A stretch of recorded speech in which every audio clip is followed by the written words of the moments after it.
Welcome to the Football Parliament podcast, your one stop destination for all your football debates, discussions, and opinions. Today, I am here with Varun Ruparel, and we are going to discuss about the signings that Barcelona have made this season.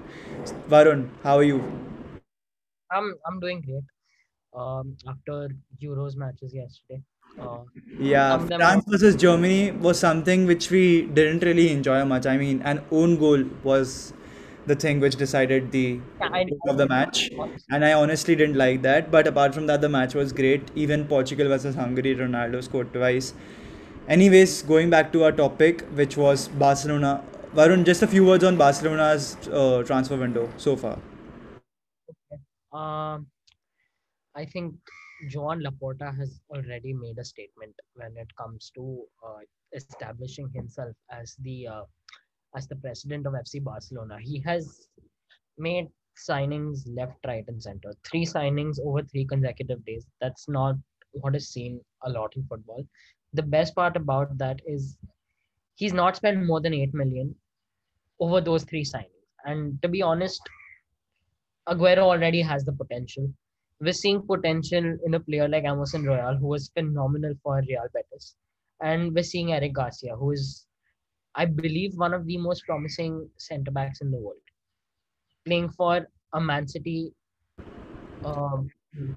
So yeah, that's what See, my I agree with big. you that he spent less than 8 million on three signings, but the thing was they were already done deals and they were announced in consecutive days. So that doesn't really matter much. But the thing with the three signing is that Eric Garcia is promising. He has got a great future ahead of him, but so far he hasn't really, showed us the quality which we expect from a future prospect. So I think that might come in La Liga in for Barcelona. So let's see what happens with him. Going to Sergio Aguero, a Premier League legend, a Man City legend. We've known him throughout the decade. He's been on the score sheet for Man City.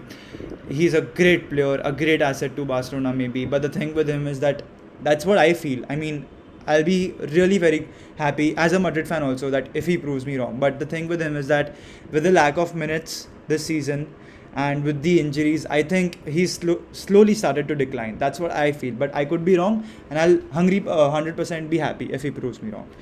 Going to the third signing which Barcelona made was Gini. Sorry, Personally. the third signing. The third signing which Barcelona made was Emerson Royal. I've seen him for Real Betis for quite a long time. He's really very strong defensively. He just needs to work a bit on his offensive game, and he'll be a great asset to Barcelona. Now, talking about the signings of Barcelona and a player who actually ditched Barcelona for another club, which is Gini Wijnaldum. Varun, what are your thoughts on Gini Wijnaldum's transfer to PSG? So I'll be very frank with you. When I saw Fabrizio Romano's tweet that there's a here we go confirmed on Gini and Adam. I'm like, oh, Yeah, that's great. They're getting an experienced player, somebody who knows how to play against Barcelona, yeah. somebody who knows how to play with a team like Barcelona that is constantly involved with short passing, etc. I was happy with that. Then the announcement came that PSG are trying to lure him in, etc. I did find a little bit of concern, and yeah, I can understand that he is trying to look for money. He's trying to settle himself, keep himself secure for the future, keep his family secure in the future. But more than anything else, um it's the fact that he chose money over football, and the signings that Barcelona have made have not exactly reflected that. I i have read articles. I have been more than convinced by the fact that Sergio Aguero was offered much bigger salaries in other when he announced that he's ready to leave Manchester City at the end of the season. But he chose to come to Barcelona, and of course there were a couple of factors like Lionel Messi that influenced him to come to Barcelona, and See, the thing Aguero which could I be the feel about Aguero was that Aguero actually chose his friend over money or anything else. I mean, if Messi was in, suppose for example, a club like Chelsea, he would have definitely gone to Chelsea because Messi is his kind of best friend. Keeping that aside, I don't think Wijnaldum chose money over football, because what I read in some articles was that PSG offered him a better project as compared to the one which Barcelona could offer. So I don't think he chose money. And I mean, I completely agree with him. I mean, if someone like Mbappe prefers to join Man City over Real Madrid, I'll completely understand it. Obviously, it will hurt me, but I'll understand that because he chose money. He wants to have a secure future, because these football players, the thing with them is that after they retire, they don't really have a source of income. I mean, some become pundits in the near future, but apart from that, most of them don't have a great source of income. So I completely respect his choice.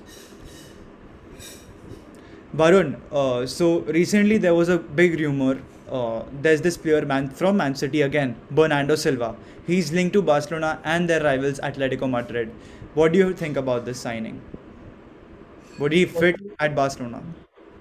in my opinion, Barcelona already has a strong midfield project, which is why even when we let go of Gini Wijnaldum, sure, I did have some questions. I did have a few disappointments that we let player like Wijnaldum go away. But then we already have quality players. We have Frankie De Jong. We have Pedri, who has shown a lot of promise this season. We have the ever experienced Sergio Busquets, and we have Ricky Puig. And the thing is that, in my opinion, what Ronald Koeman was doing this year was that he was trying to establish a particular team, and he was experimenting a lot, which is why I feel he got some results and that he was satisfied with, and he got results that he wasn't really happy. Uh, which is completely okay. It's your first year, you're going through a transition period. That's what you're meant to do. That's what your role is, which is why I feel Barcelona also retained him. But more than anything else, getting a player like Bernardo Silva in, you're automatically increasing the squad within your midfield. You're increasing the competition within your midfield, and you're blocking out opportunities that you're planning to give to youngsters. Now, one mistake that, in my personal opinion, that Koeman made was that he constantly gave game time to Moriba.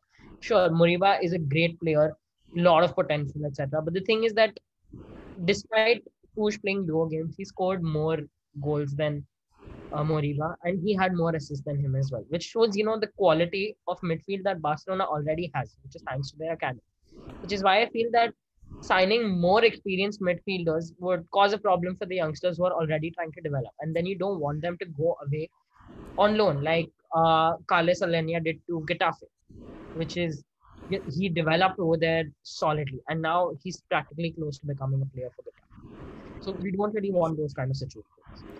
See, I agree with you that Barcelona have a strong midfield and it will be strong in the near future. But the thing with Bernardo Silva is that he can cover a lot of positions, in my opinion. He can play on the right flank, wing, then wide midfielder, and many other positions. And as you were saying that it was Koeman's first year, a year of transition.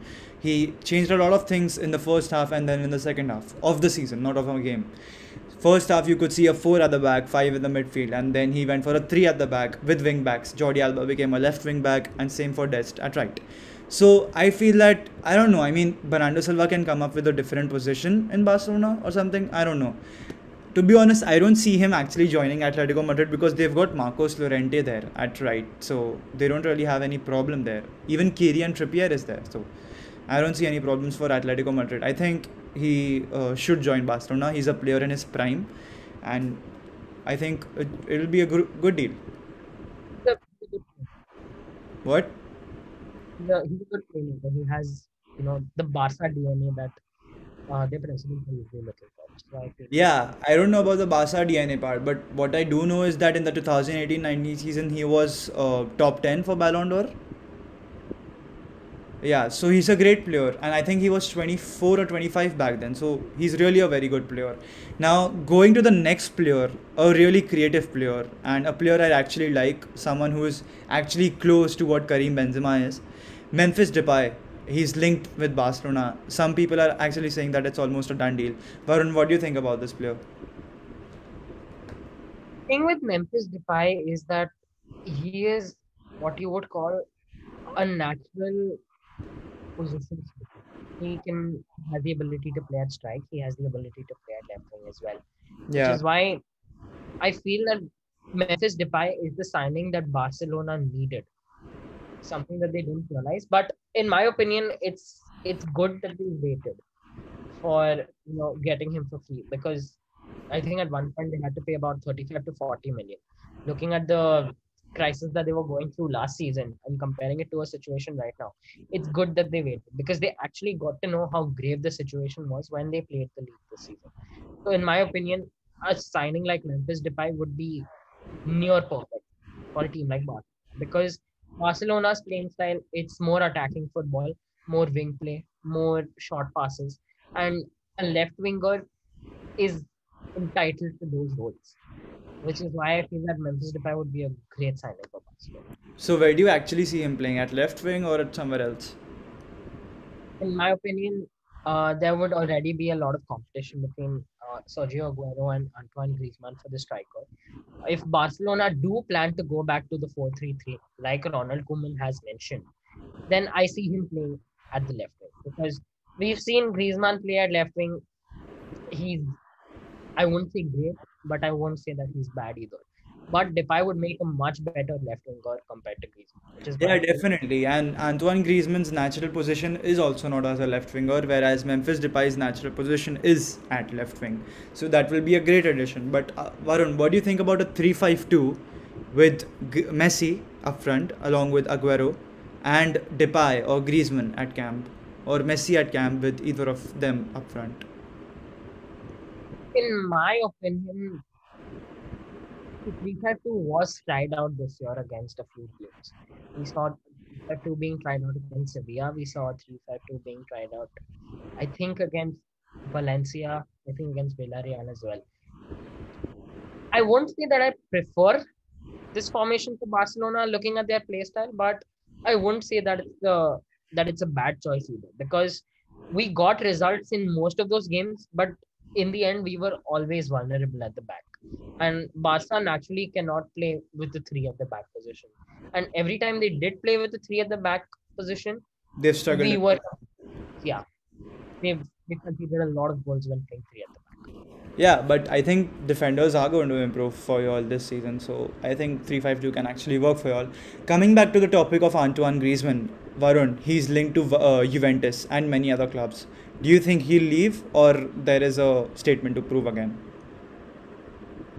Um, in the second half of the season, I don't know what happened. He became a completely rejuvenated player.